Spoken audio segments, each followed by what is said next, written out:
어제 스페이스X의 로켓 펠컨 헤비가 테슬라 전기차를 화성과 목성 사이에서 태양 주변을 도는 궤도에 올려놨습니다.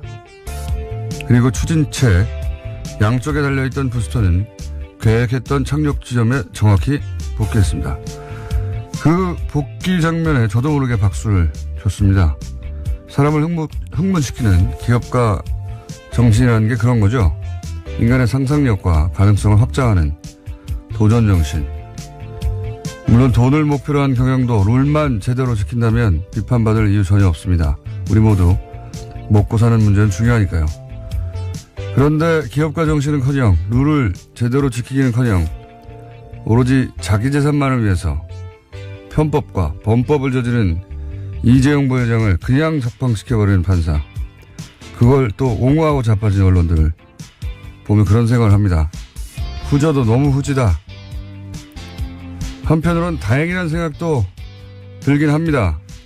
1,000만 명이 넘는 사람들이 거리로 나와서 어렵게 만들어낸 새로운 시대의 모멘텀을 막아선 자들, 너무 후진데 힘은 아주 센 자들, 그들의 정체가 명확해졌으니까요. 꾀꼬리를 찾았다. 김어준 생각이었습니다.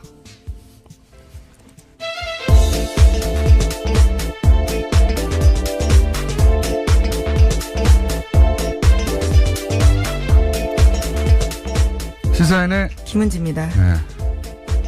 그 노래 알아요? 꾀꼬리. 못 찾겠다 꾀꼬리? 네, 들으면 알 것 같은데요. 잘 모르겠습니다. 꾀꼬리를 찾으셨군요. 네. 못 찾겠다 꾀꼬리 몰라요? 네. 예, 알 것 같기도 한데요. 조용필 씨가 아주 공전 히트 몇 년의 노래입니까? 예. 꾀꼬리를 찾았다. 누가 그러는지. 혹시 어제 스페이스X 발사 장면 보셨어요? 장면을 보지 못했고요. 기사만 봤습니다. 장면을 봐야 돼요. 발사 장면은 워낙 로켓 발사 장면이 흔하고 많으니까 그게 아니라 그 양쪽에 달려있던 부스터라고 네. 불리는 보조 추진 장치 있어요. 보통은 이제 그걸 버리잖아요. 그러면 그걸 회수해요, 그냥. 근데 걔들이 똑바로 서서 돌아옵니다. 네, 돌아온다면서요? 그 이야기 듣고는 깜짝 놀라긴 했는데요. 완전 감탄했어요. 예. 그걸 또 그냥 기업 하나가 해냈다는 게 예, 부럽기도 하고. 근데 이 일을 한 일론 머스크 화성에 사람 보낸다는 거 아닙니까? 자기가. 네, 그런 목표를 공공연하게 밝히고 있습니다. 네, 그럼 궤도에 지금 올려놨는데 일론 머스크보다 이재용 부회장이 더 부자예요. 돈은 훨씬 많아요. 조선일보가 또 그 판사 덮어주려고 아주 기사를 썼더라고요. 인터뷰도 하고. 그 얘기는 또 갑자기 얘기 시작하면 한참 길어질 것 같으니까. 예. 뉴스 꼭지를 읽으면서 그 얘기는 중간중간에 하죠. 예. 첫 번째 뉴스는 뭡니까? 네, 검찰이 이재용 삼성전자 부회장의 항소심 선고에 대해서 정면 비판했습니다. 법리상으로나 상식적으로나 대단히 잘못된 판결이다라는 건데요. 반드시 시정될 것으로 보인다라고 이야기했습니다. 영장심사나 구속적부심 등 수사 과정이 아닌 본안 판결에 대해서 검찰이 공개적으로 반발하는 것은 이례적인 일입니다. 이렇게 안 하죠. 예.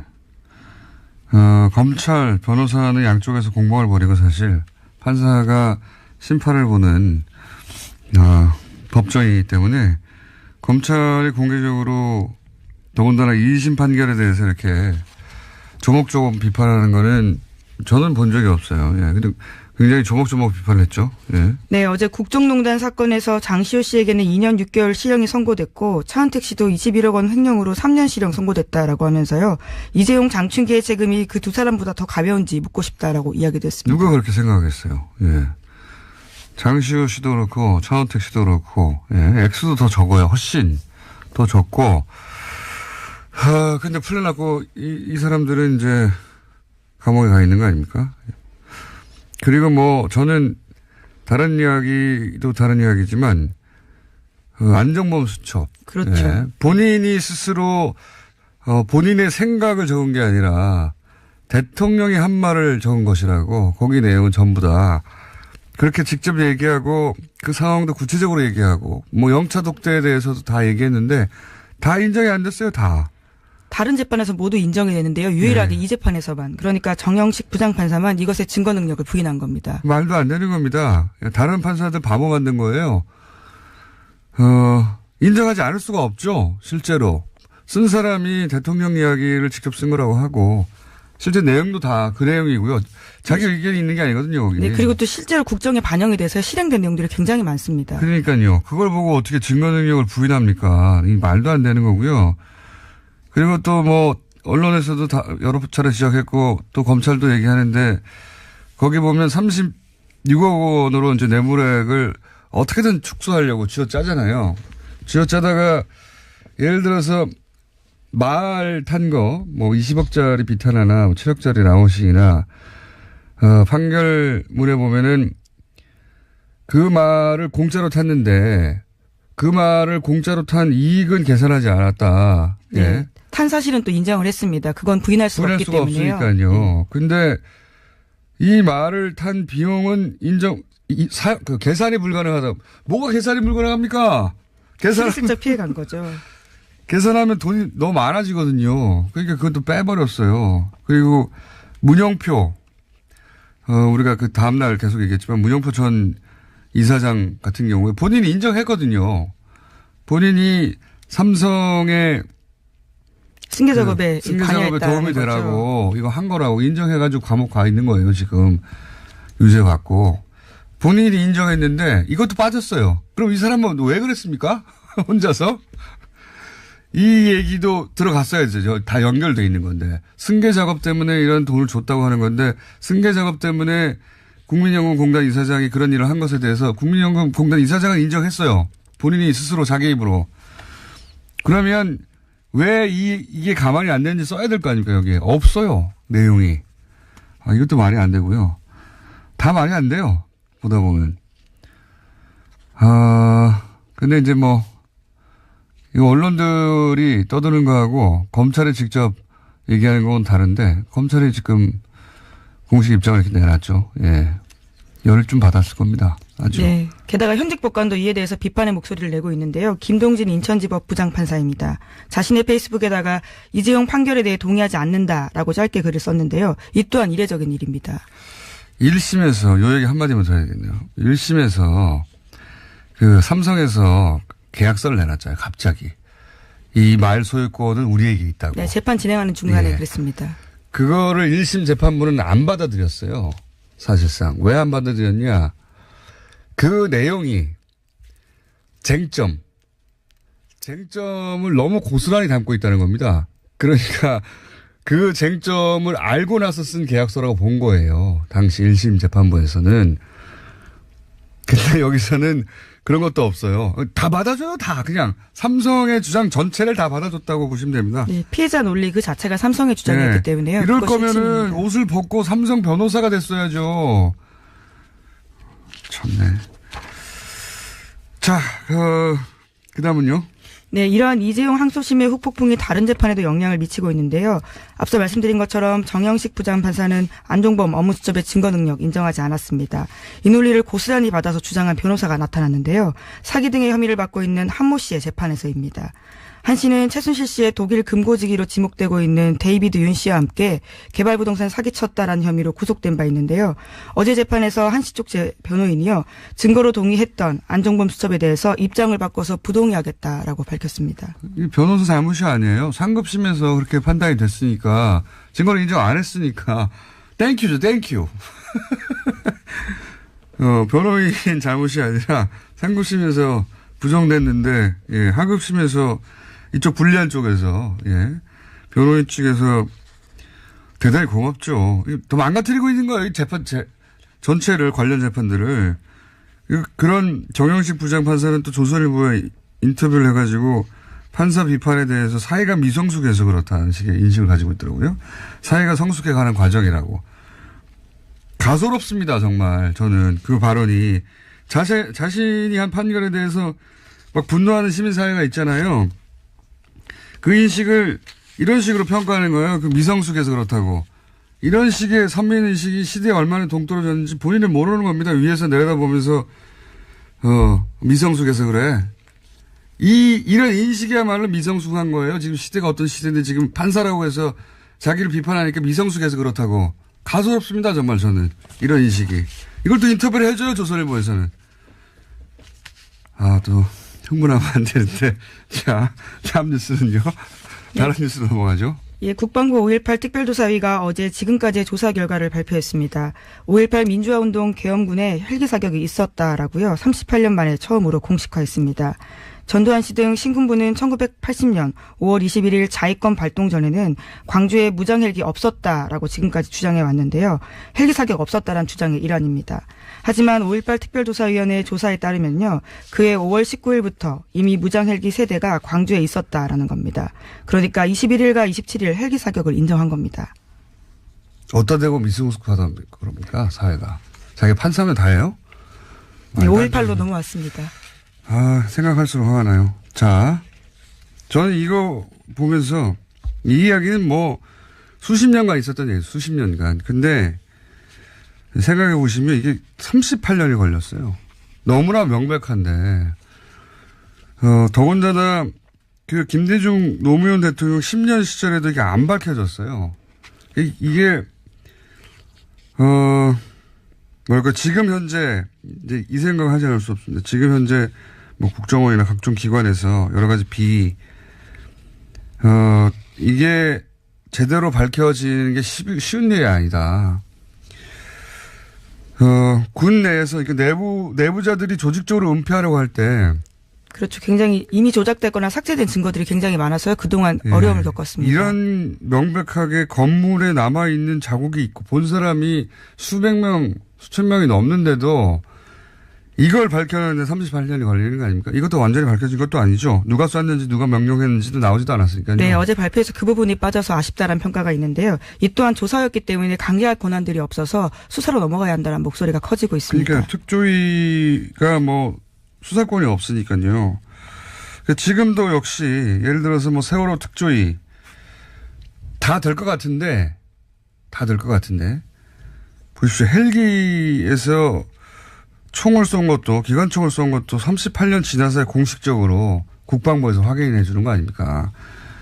예를 들어 세월호 특조위에서 모든 걸 다 밝혀낼 수 있을 거라고 기대하고 사람들이 이제 기다리고 있는데 여기도 역시 해수부나 국정원이나 그 진실 규명을 방해했던 그리고 그 정당의 인원들도 다 고스란히 그대로 있거든요. 이 쉽지 않은 일입니다. 예. 네, 세월호 특조위 2기 관련해서도요. 오늘 아침 한국일보 보도가 있는데 1기 때 이미 여당 추천, 그러니까 새누리당 추천으로 유족들의 반대가 있었던 인사를 다시 추천하려고 한다는 내용도 있습니다. 당연히 그러겠죠. 그때 그렇게 해서 방해에 성공했으니까요. 그런 생각을 합니다. 저는 이게 이런 일도 38년이 걸리는구나. 세월호도 또는 뭐 다른 사건들 4대강을 비롯하여 많은 사건들 이미 한 10여 년 세월 동안 4대강만 하더라도 10여 년까지 안 되고 한 7, 8년 이상 거기에 동조해왔던 사람들이 그 조직 내에도 다 있지 않습니까? 세월호도 마찬가지고요. 다른 사건들도 마찬가지고 그게 쉽지 않은 일이다. 관심을 계속 가져야 된다는 생각이 듭니다. 38년이 수천 명이 보고 탄 총을 쏘는 흔적이 빌딩에 고스란히 있는데도 그냥 아니라고 박박 우기면서 38년을 보낸 거잖아요. 그 문재인 대통령이 이거는 반드시 밝혀내야 되겠다고 대통령의 의지로 밀어붙여야 간신히 쏘긴 쐈다 여기까지 오는 거예요. 네, 그래도 아직 갈 길이 멉니다. 결국 책임자가 누구냐라는 부분이 핵심이기 때문입니다. 알겠습니다. 이게 과거의 일만이 아니라 지금도 그렇다 이런 생각을 하게 됩니다. 다음 뉴스는요. 네, 자유한국당이 어제 국회 상임위 일정 전면 보이콧을 선언했습니다. 자유한국당의 보이콧으로 2월 임시국회 일정에 차질이 빚어질 예정인데요. 자유한국당의 보이콧 결정은 강원랜드 채용비리 수사 외압 의혹에 휩싸인 권성동 법사위원장과 관련되어 있다라는 해석이 나오고 있습니다. 그랬겠죠. 예. 근데 이제 친박 의원들 불려갈 때는 조용해요. 예. 극명한 대비를 잘 비교해 보십시오. 친박 의원들 많이 불려갔어요, 최근에.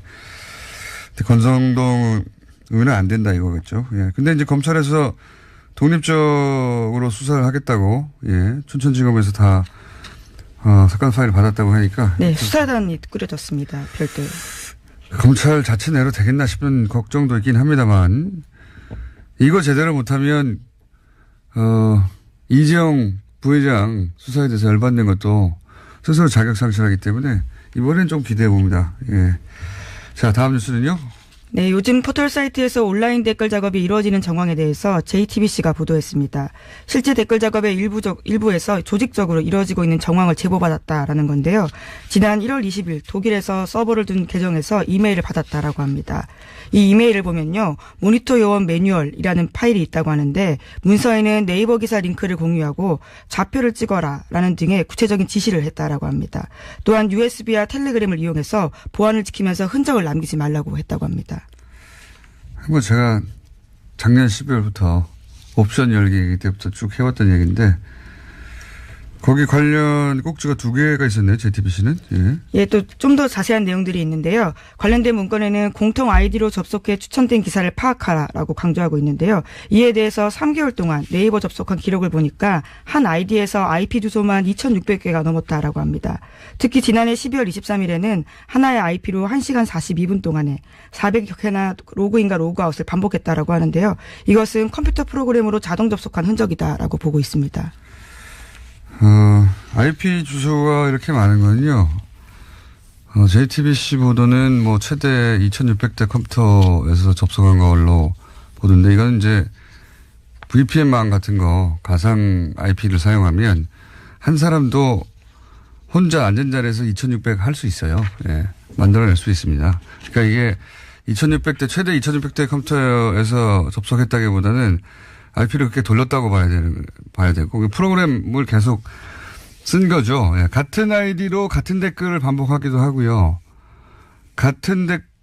다른 아이디로 같은 댓글을 쓰기도 합니다. 예. 이게 옵션 열기 지적했을 때 작년 제가 12월 둘째 주거든요. 근데 이게 시작된 게 작년 12월 첫째 주에 본격적으로 시작했어요. 그런 이유가 있습니다. 그런 이유가 있는 게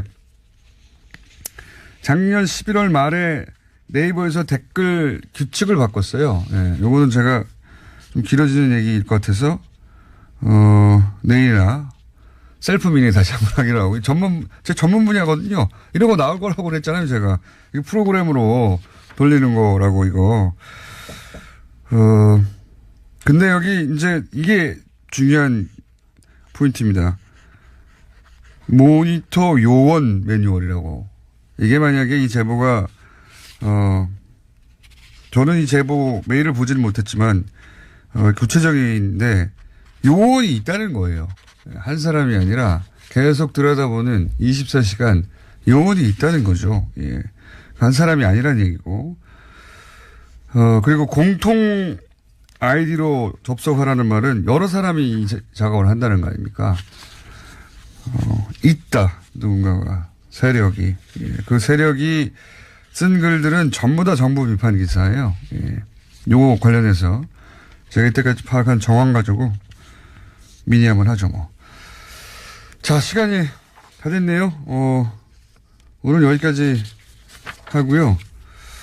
미니가 하나 준비되어 있습니다. 이제 미래당으로, 예. 저희가 바른정당과 국민의당 통합당이 미래당이라고 해서 미래당 당명을 쓰기 시작하려고 했더니 이 당명을 못 쓰게 됐어요. 갑자기. 네. 왜? 그래서 바른미래당으로, 예. 당명이 바미당이 됐는데, 이게 어떻게 된 일인지, 이 미래당을 못 쓰는데 결정적 역할을 한 우리미래당의 김소희 공동대변인 잠깐 연결해서 전후사항 좀 들어보겠습니다. 안녕하세요. 네, 공장장님 안녕하세요. 우리미래의 김소희입니다. 네. 우리미래당 잠깐 소개해 주십시오. 짧게. 네. 저 작년 3월 20일 선관위 공식 등록된 정당이고요. 2030 청년들이 주도하는 정당으로 청년 독립, 국민 주권, 기본소득, 통일한국 이렇게 4대 정책 말하고 있습니다. 또한 당원은 한 8,000명 정도 넘었고요. 청년들의 정당이고 작년 3월에 이미 선관위에 공식으로 등록된 정당이다. 네, 맞습니다. 네.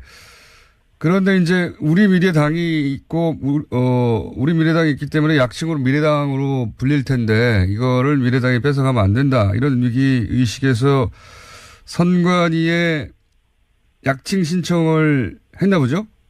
네, 맞습니다. 2월 2일 날 통합신당 당명이 미래당으로 결정된 걸 보고 저희 당직자들이 완전 패닉에 빠졌거든요. 그래서 바로 당일 선관위 서면 질의하고 주말에 이제 회의 거쳐서 월요일 날 이제 선관위 서류를 접수했는데 우리 미래가 6시 2분에 도착하고 5분 뒤에 국민의당이 도착해서 접수했습니다. 2분 먼저. 근데 둘 다 업무 시간 6시 이후에 접수돼서 선관위에서는 2월 6일 날짜로 동시 접수됐고요. 근데 제가 기사로 보기로는 네. 국민의당은 작년 3월 20일에 선관위에 공식 등록된 정당이고 그동안 약칭을 등록 안 하다가 네.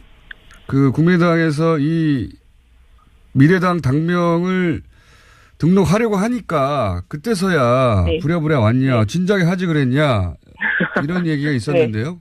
왜 진작에 안 하셨습니까? 국민의당은 그러면 약칭 등록을 왜 미래당을 했는지 좀 궁금하고요. 그리고 그 공장장님께도 여쭤보고 싶은 게 우리 미래당을 지지해주세요라고 하면은 청년정당 우리 미래인지 통합신당 미래당인지 구분이 가시나요? 우리 미래당을 지지해주세요 했을 때 그게 우리 네네. 미래당인지 그냥 미래당인지 구분할 수가 없다. 그건 맞는 말이에요. 네, 그래서 저희는 저희 존폐 위기가 달린 정말 중요한 순간이기 때문에 알겠습니다. 그렇게 했습니다. 그전에는 미래당이라는 게 생기질 않았으니까 약칭 등록할 필요가 없었고. 네, 다른 국민의당도 약칭이 없었죠. 네.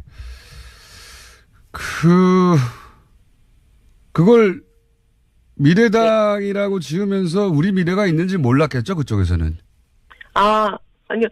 좀 몰랐다고 하기에는 저희 3월 20일 날 선관위 등록됐다고 했잖아요. 네. 제가 그날 행사를 하나 했는데 정책 토론회를 그때 안철수 대표님과 했습니다. 그 자리에 그때 우리 미래당에 오셨어요? 네, 오셨어요. 그때 김대동 자문위원장님하고 저희가 자문위원장님이 김대동 씨세요. 그래서 많은 분들이 보셨을 텐데 안철수 씨랑 김대동 씨랑 이렇게 사드로 그 사진을 먼저 있습니다. 네, 살점 벌렸던 영상이 저희 행사에 와서 하셨거든요. 네. 그리고 그 10월 달에 국민의당 행사에 저희 정책팀장님을 초청하셨어요. 그래서 근데 모르셨다고 하면 저희는 할 말이 없습니다. 그렇군요.